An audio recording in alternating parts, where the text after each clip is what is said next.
All right, everybody, I'm back with my wrist exercises. Today we're doing the wrist, let's see, what are we doing here? Yeah, wrist flexion, flexion, right. Welcome to, speaking without a mouthful of tongue, wrist flexion and extension. Now, there's two different ways I'm going to do this. I'm going to do 3 sets this way and then 3 sets this way, okay? And the first 3 sets of 15 are going to be up like this.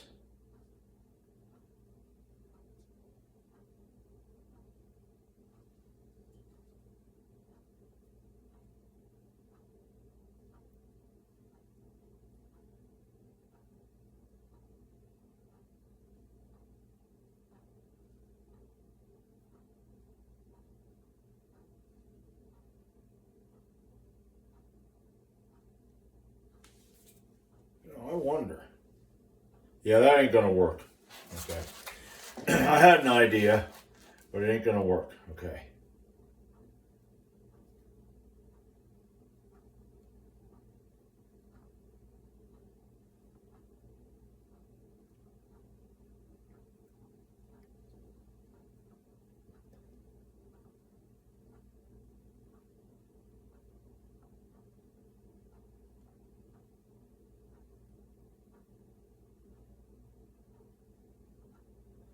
All right. Yeah, that feels pretty good. I mean, my wrists take a beating at work with all kinds of stuff like that. And what I liked last week, I thought, okay, when I do that, I might end up having like cramps and stuff like in my arm. I don't have that normally. And I remember years ago, I was doing the dumbbell and stuff like that for the wrist to try to get a stronger wrist and forearm. And I ended up having cramping up. Now, that may have been because I might not have been drinking enough electrolyte or water or stuff like that. That can happen. I normally drink that kind of stuff. I make fucking, 128 ounces of that stuff, and I have it in the refrigerator. I take that along to work every morning. I mix that with my creatine. So let me get over here. I don't want to waste too much time on this. So let's do set number 2.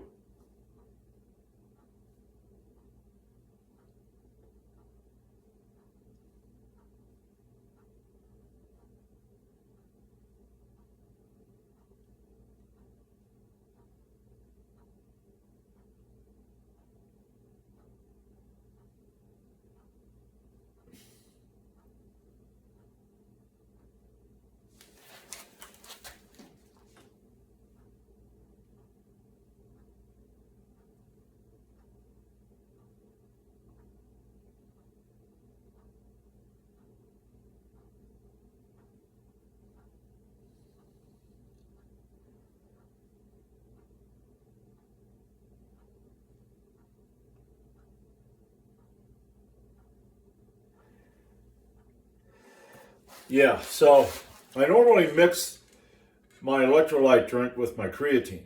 That's what I drink in the morning, at work, when I'm at work. And I take creatine 5 days a week, and then I take the weekend off.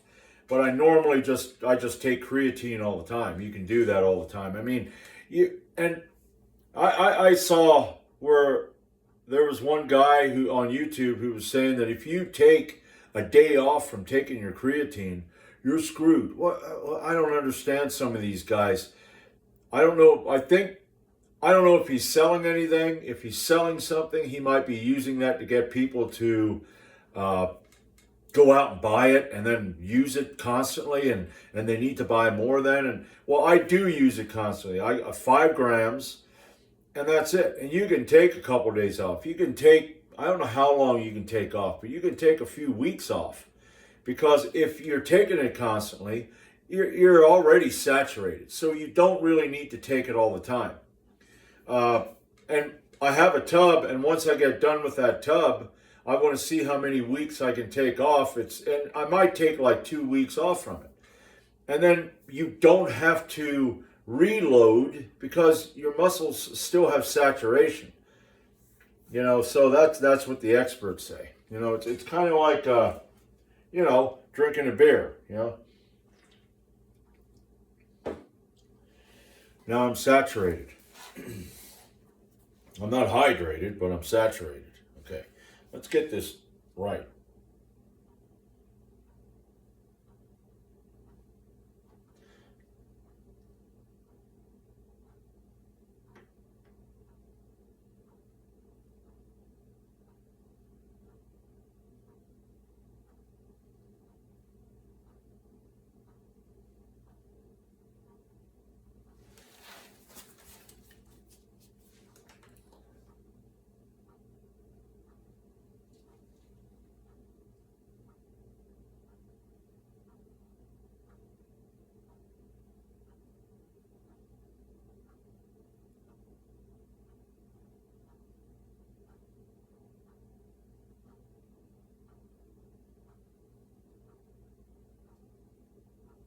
All right.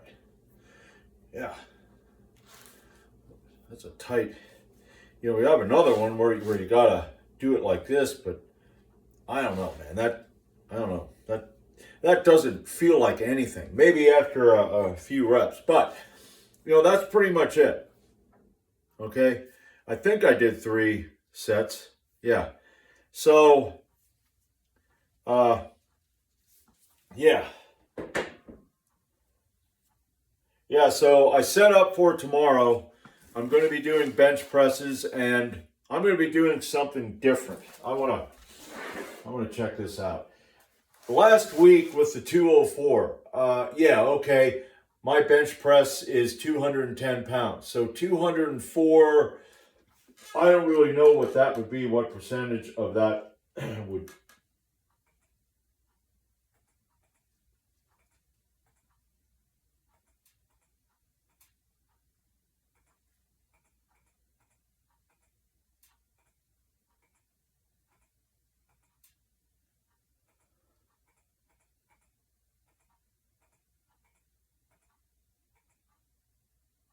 That'd be around, I think 97.5% of my 210 pound max. So, okay, for me, that's heavy. But I was thinking about that and I thought, well, by now, I mean, yeah, my bench press kind of has suffered a bit. Uh, but what I'm going to do is my 220 pounds is my goal right now. So I think what I'm going to do is I'm going to add another 5 pounds to that. I want to see what.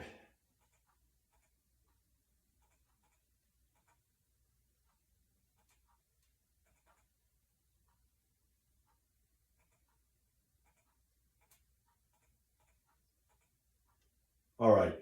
If I add 5 pounds to that, the 225, which is what I normally do with the bench.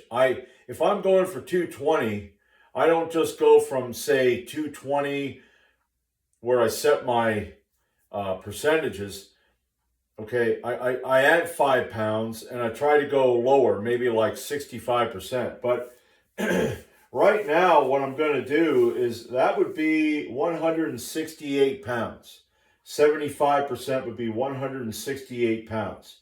So I'm going to work sets of 5, 3, 2, and maybe 1. I want to see what I can do. I want to do maybe 4 sets of each. And maybe as I get up in weight and I see that I'm able to do it, I'm going to add more, maybe a couple more sets. I don't know. Sometimes that can work. Sometimes that can be detrimental. So that's what I think I'm going to do tomorrow. I got I have one-arm dumbbell rows tomorrow. I'm only going to do 3 sets of that. That's going to be 85 pounds. So we're getting up into weight. I mean, the 75 was pretty heavy, but I want to do 3 sets of that, and I got all my warm-up dumbbells. That's a good thing about having lots of dumbbells, handles. You can set up your warm-ups, and then you don't have to change it. Years ago, when I only had like one pair of dumbbells, and I had that for a while, and that's why I got out of doing the whole bent row, because, get more dumbbells, dumbbell.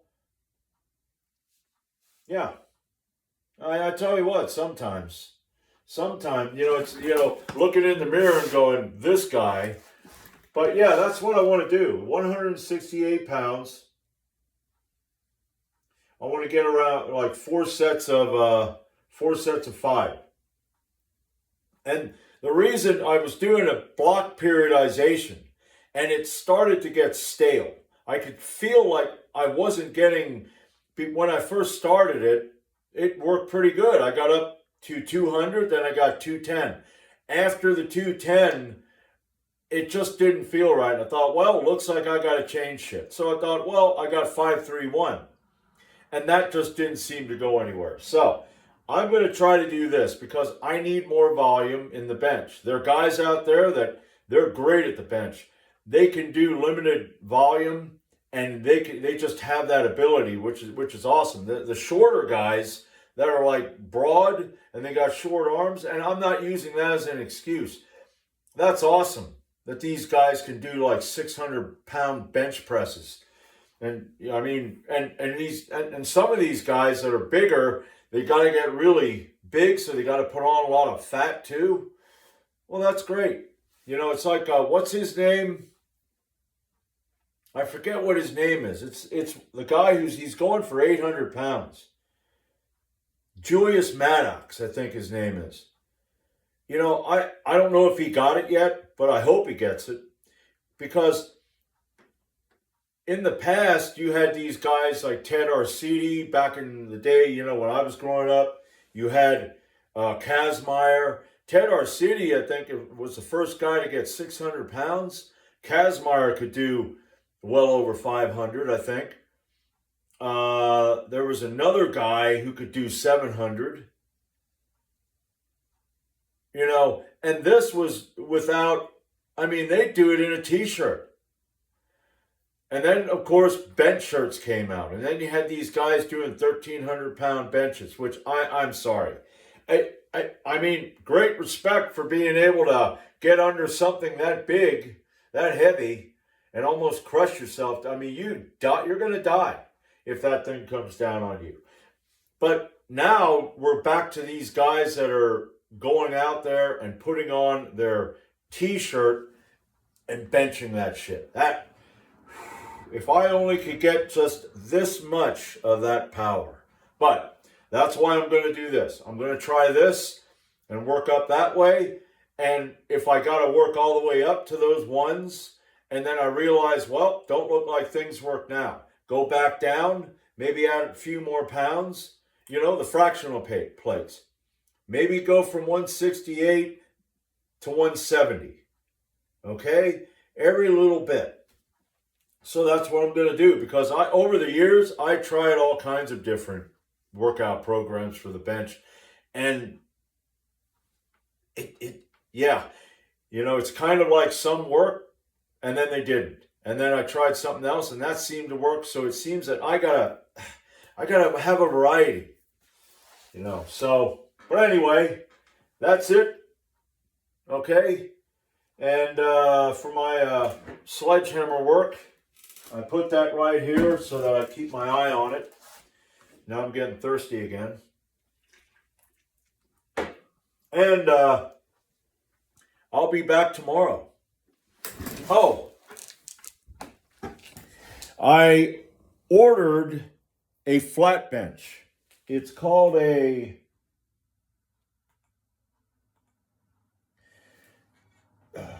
that's it. It's a Flybird foldable flat weight bench. And the one that I ordered has a 1,000 more than 1,000 pound capacity. Now, I'm not going to do that for any bench pressing. What I'm going to use that for, though, is seal rows. Seal rows are where you put the bench on platforms, okay? You elevate it so you have the proper range of motion where your arms are out, that you can get that stretch. It takes your legs out of it. So you lay on the bench and you row it up to the bench. So I'm going to do that. And I know, there are going to be guys that are going to be seeing that up on a platform and they're going to get all worked up and concerned and, whine about the fact that it's dangerous. And, you walk downstairs, it's dangerous. You get in your vehicle and you drive on the road, it's dangerous. Every potential person on that side of the road and everyone on this side of the road is a threat to everybody else. I'm a threat to you as you're coming to me. Maybe I suddenly go, well, boom, bang, there we are. I live back in the woods, okay? I got to do yard work. We have deer tick back here. Lyme disease is rampant. Lots of people have it. I haven't got it yet. Deer tick, the way they say, they're attracted to certain aromas and odors. So maybe what I do is I will wear my work clothes. That is a aluminum smell. It's burnt. It's ugly. It's nasty. Plus, I will put on it's a lemon eucalyptus spray, and I soak myself in that, and that shit stinks. So I guarantee you, they're going so far away from me until they're like, holy frig, what the hell was that? But that doesn't mean anything. You could have one that's like, don't bother me, crawls up your leg, and now you're half dead. So, yeah, there's danger, but you got to take precautions. And I'm going to take precautions. I'm going to have platforms that are going to be sturdy. And when I set that thing in there, it's going to have the ability so that it doesn't move around. Plus, I'm not going to be bouncing around on the bench, But yeah, if you still get triggered over something like that, you're seeing it, turn around, look at the wall, and start yelling at the wall. Because if you comment to me, I'm not going to answer you. Because I just did. All right?